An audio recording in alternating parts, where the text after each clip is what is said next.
The boy was kneeling in front of the wrong grave. At least that's what Dalva thought when she arrived at the cemetery that Saturday morning and found a small child, no older than 4, with his hands clasped and eyes closed in front of her son's headstone. She stopped in the middle of the dirt path, the bouquet of wildflowers pressed against her chest, and just stood there, watching without understanding. Then she saw the woman. She was sitting on the ground, her back to Dalva, shoulders hunched, dark hair falling over her face. She wore a beige coat made of fabric too thin for that cold morning, and even so, she didn't seem to care. She was crying in silence, the kind of crying that doesn't ask for comfort, that only wants to exist. Dalva knew that kind of crying. It was the same one she had when she turned off the lights and thought no one could hear her. She stood still for a moment, unsure whether to move forward or step back. That was her son's grave, her Rafael's, and there was a stranger crying over it, as if she had as much right to be there as Dalva did, or more. "Excuse me," Dalva said, with the firm voice she had learned to use when she needed to take up space without asking permission. The woman turned slowly. Her green eyes were swollen from crying, and her expression mixed embarrassment with exhaustion.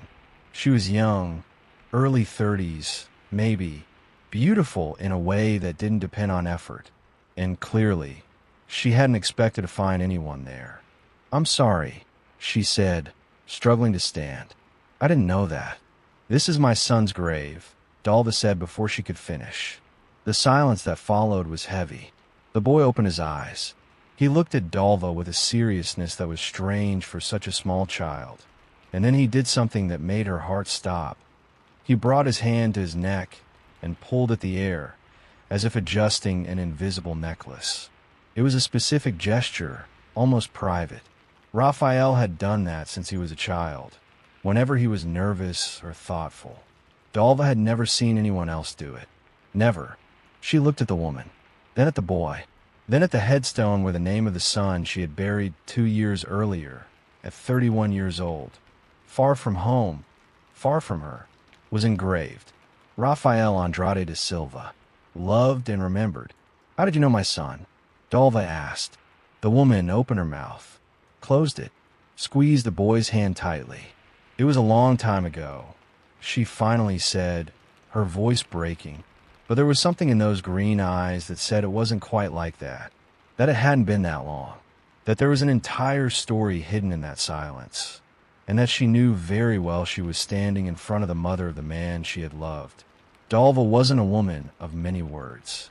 She was 56 years old and had raised Rafael alone in a neighborhood where raising a child by yourself was, in itself, an act of resistance.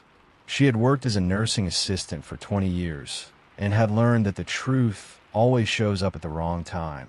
But it shows up. She looked once more at the boy. He had Rafael's eyes. It wasn't a metaphor. They were the same slightly almond-shaped brown eyes, with that thin line in the left corner that Rafael had had since he was a baby and that she had photographed hundreds of times without knowing why. As if she knew that one day she would need to prove something. Dalva took a deep breath. She placed the flowers on the grave carefully, as she always did. Then she turned to the woman with a calm that wasn't indifference. It was the calm of someone who had decided to go all the way, no matter what she might find along the path. "You're going to tell me everything," she said. "Not today, if you don't want to, but you will." The woman didn't respond, but she didn't deny it either. And the boy kept looking at Dalva with those eyes she knew better than her own, as if he, too, had been waiting for this moment for a long time. If this story has already touched something inside you, leave a like and subscribe to the channel. And tell us in the comments what you thought and which city or country you're watching from. It helps a lot and means a lot. Her name was Isabella von Tobel. Dalva only found that out 3 days later, when the woman showed up at the door of her house in a neighborhood of small homes and unpaved streets, holding the boy's hand and wearing the expression of someone who had rehearsed that moment several times along the way. Dalva let her in without saying a word, put water on a boil, pulled out 2 chairs. The boy's name was Theo. He was 4 years old and sat quietly, drawing in a little notebook his mother took from her bag, while the two women looked at each other for the first time without the weight of a cemetery between them. Rafael and I met in Zurich, Isabella began. I lived there. He was working on a restoration project in a historic building. We met at a cafe near the site. That's how it started. Dalva said nothing. She let her speak. We were together for almost a year. In secret, because my family, she paused, choosing her words carefully, my family wouldn't accept it. It wasn't about who he was. It was about what I represented to them. I was the heir to a company. I had a role to fulfill. And Theo? Dalva asked. Isabella looked at her son for a second. I found out I was pregnant late, almost 5 months in. Well, I told my brother. He took care of the situation. That's what he called it. What's your brother's name? Renato. Dalva repeated the name softly, as if she wanted to store it somewhere safe. Renato von Tobel was 38 years old, the chief operating officer of the family group. And according to everything Isabella said that afternoon, he was the kind of man who solved problems efficiently and without guilt. When he found out about his sister's relationship with Rafael, he didn't shout or threaten. He simply acted. First, he removed Rafael from the Zurich project, transferring the contract to a job in another city through a subcontracted company controlled by the group. Then he made sure Isabella stayed busy with trips and commitments until the distance seemed natural. Rafael tried to make contact. Isabella knew that. The messages came for weeks, then stopped. For a while, she believed he had given up. Only much later did she understand that the messages had been intercepted. The corporate phone she used was monitored by the company's own security department. When Theo was born, Renato already had everything arranged, Isabella said, with a coldness that seemed rehearsed to hide something deeper. A name on the birth certificate, a man willing to sign, a financial agreement that settled everything cleanly. Except for me, Dalva said. Isabella lowered her eyes. Rafael died at a construction site in Marseille. Dalva continued. The report said it was an accident, a structure that collapsed. He was 31 years old and owed nothing to anyone. I know. When did you find out? The pause was too long to be innocent. 8 months ago, Isabella replied. I found his name in a file I wasn't supposed to see.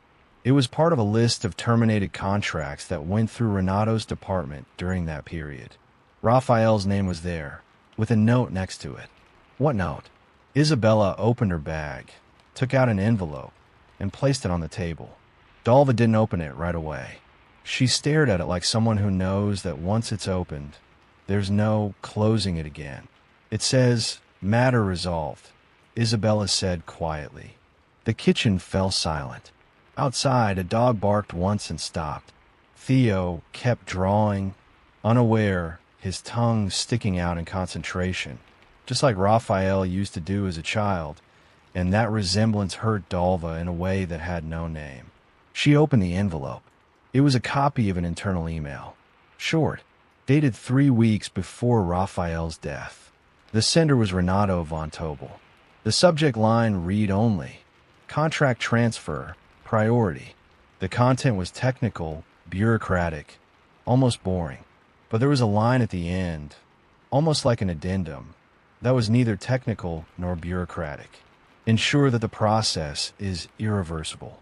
Dalva folded the paper slowly, put it back in the envelope, raised her eyes to Isabella, who was watching her with that mix of fear and relief of someone who had finally shared a burden she had been carrying alone for far too long. Why did you go to the cemetery? Dalva asked. Because Theo asked me to, she replied. He dreamed about his father, even though he had never met him, and I couldn't say no. Dalva looked at the boy once more. Theo lifted the paper he was drawing to show her. It was a stick figure of a man with a red scarf around his neck. Rafael always wore a red scarf. Dalva didn't sleep that night. She sat on the edge of the bed with the envelope on her lap and the lights off, listening to the silence of the house that had become too small after Rafael left. On the hallway wall, the painting he had made at 14 in an art class was still there, a crooked sun over an open field, with colors that made no sense, and that she loved exactly because of that. She stared into the dark, thinking about Renato von Tobel, not with anger. She had already felt that before, in the first months after her son's death, when it lashed out in every direction because she didn't know where to put so much pain. What she felt now was different, colder, more deliberate. It was the feeling of someone who finally understands the magnitude of what was done to her and decides she's not leaving without answers. The next morning, before the sun warmed up, she called Conceição. Conceição was 61 years old, had worked for 2 decades as a legal assistant in a labor law firm, and knew more about the law than many of the lawyers she herself had helped train. They had been friends since youth, the kind of friendship that doesn't need daily contact to remain whole. Dalva told her everything in 20 minutes. Conceição listened without interrupting, which was rare for her. "Do you have the envelope?" Conceição asked when Dalva finished. "I do. Keep it. Don't show it to anyone yet. Not even Isabella." "Why?" "Because if her brother finds out she gave that to you, the document disappears, and she disappears with it. You need more than one email to move anything against a man with the kind of money he has." Dalva understood and agreed. In the following days, she and Conceição began working in silence. Conceição reached out to an old contact, an investigative journalist named Edson who had covered workplace accident cases in large construction companies and knew the patterns of cover-ups those companies used. Edson asked for 3 days to gather the history of the construction site in Marseille where Rafael had died. He came back in 2. What he brought was more than Dalva expected. The Marseille site had been subcontracted to a shell company that had been receiving contracts from the Von Tobel Group for 4 years. 2 other workers had died on projects linked to the same subcontracting network in the last 3 years. The reports in all 3 cases had a technical similarity that went beyond coincidence. The same language, the same terms, as if they had been reviewed by the same person before being filed. Dalva read every page sitting at the kitchen table, with a pen in hand and a notebook beside her, underlining what mattered. She wasn't a lawyer. She wasn't a journalist. But she was a woman who had spent 20 years reading medical reports and had learned that the details no one underlines are exactly the ones that explain everything. Meanwhile, Isabella kept coming by with Theo on Tuesdays and Thursdays. Dalva didn't tell her what she was doing. She let the boy play in the yard, served coffee, listened as Isabella talked about life inside a family where everything had a price and nothing had affection. There was a specific kind of loneliness in those stories that Dalva recognized from somewhere else, in a different form, but recognized. One afternoon, while Theo slept on the couch with the notebook on his chest, Isabella asked, "Do you believe it was intentional? What happened to Rafael?" Dalva took a second before answering. "I believe someone made a decision knowing it could kill," she said. "Whether it was intentional or careless, I don't know yet. But I know it wasn't an accident." Isabella kept looking at her sleeping son. "Renato will deny everything," she said. "He denies even what's written. Let him deny it." There was something in Dalva's tone that made Isabella turn to her with attention. The older woman had her eyes fixed on the window, calm, with that expression of someone who has already been through the worst and learned that the worst is not the end. "I spent my whole life being ignored by people who thought that because I was poor, because I was black, because I was a woman, what I said didn't carry weight."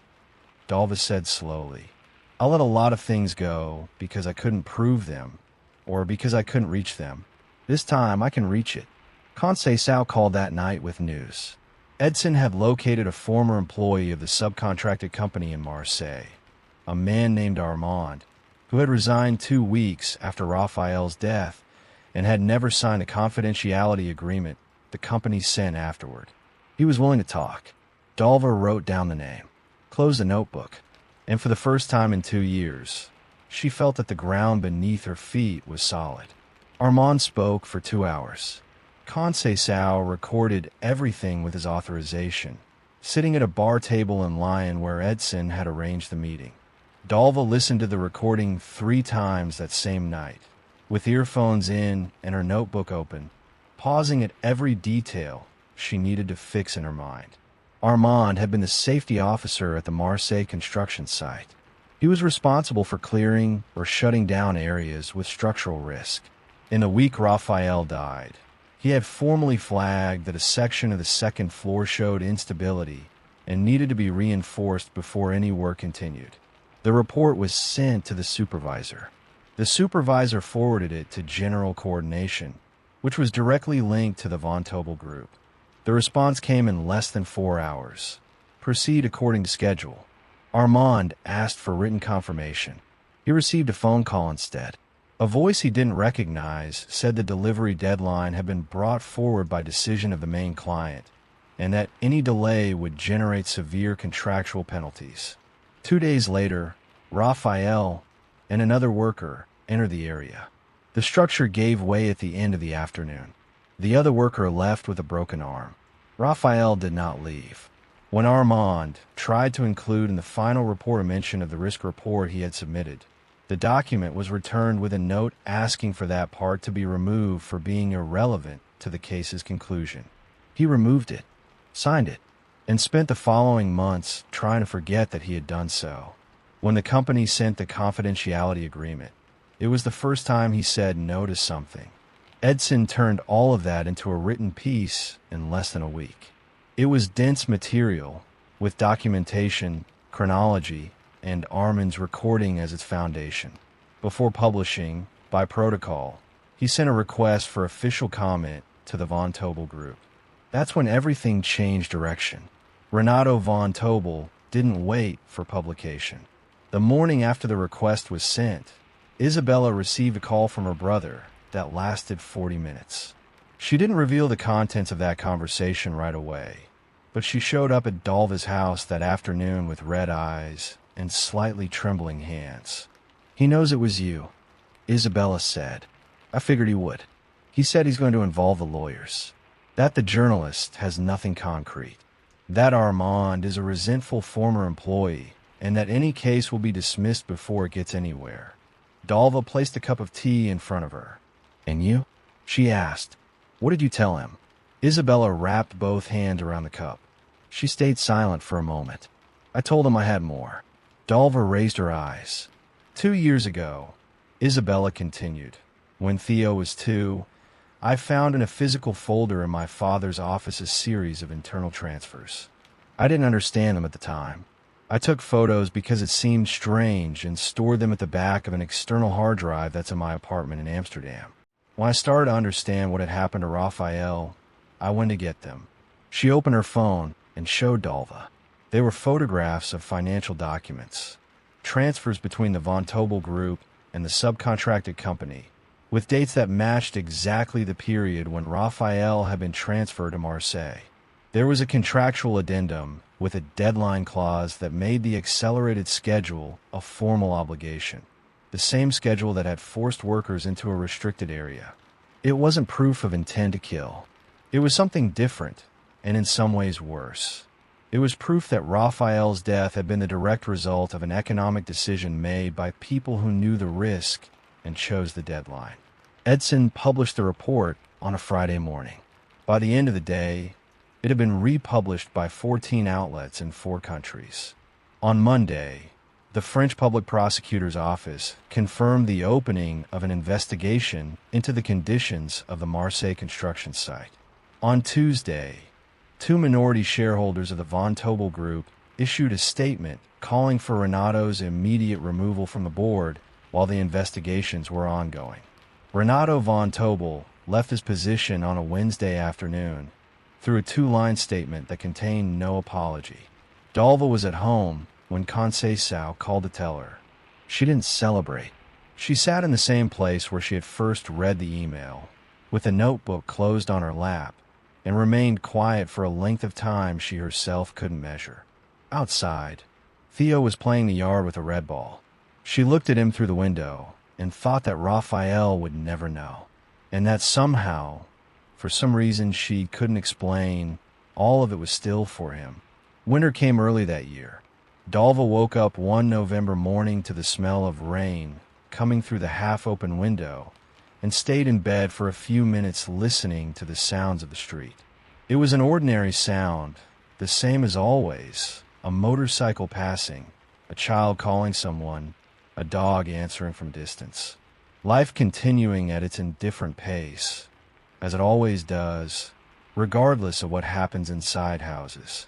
She got up, made coffee, and sat at the table alone as she had done every day for the past 2 years. But something was different, not in the world outside, inside her. In the weeks following Renato's downfall, things moved with a speed Dalva hadn't expected. The French investigation advanced more steadily than anyone had predicted, partly because Armand wasn't the only former employee willing to speak. 2 other men who had worked on projects within the same subcontracting network reached out to Edson after the report was published. One of them had documents.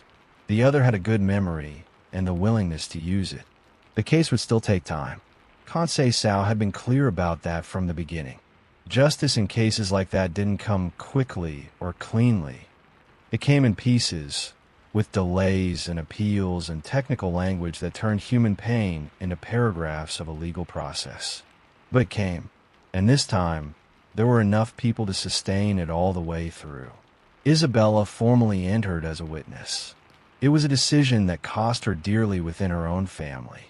Her mother, a woman named Eleonora who had remained silent throughout the public crisis, called only once to say that Isabella had destroyed the name they carried. Isabella listened until the end, and then hung up without replying. She told Dalva about it one afternoon while the 2 of them drank coffee, as Theo slept in Rafael's room, which Dalva had arranged without ceremony, as if it were the most natural thing in the world. Isabella looked to the closed bedroom door, and said it was the first time in many years that she felt she had done the right thing without needing anyone to confirm it. "My mother will never understand," she said. "She doesn't need to understand," Dalva replied. "Theo does, when he grows up." Isabella stayed quiet for a moment. "Aren't you angry with me?" she asked. "For everything that was hidden. For the years you didn't know you had a grandson." Dalva thought before answering, because it was a question that deserved that. "I was," she said. "In the first few days, I was very angry.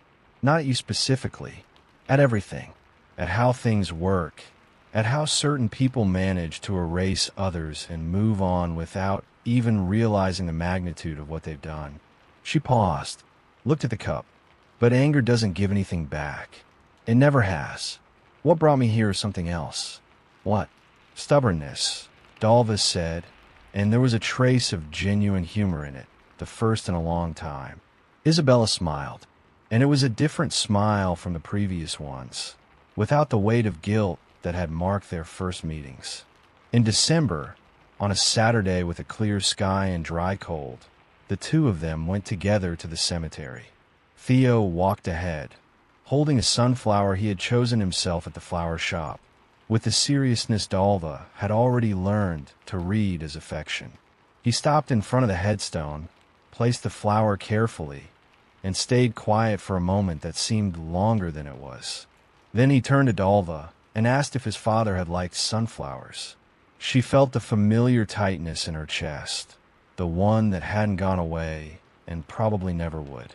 But she answered in a steady voice. "He loved them," she said. "He planted them in the yard every summer." Theo nodded with the solemnity of someone registering important information.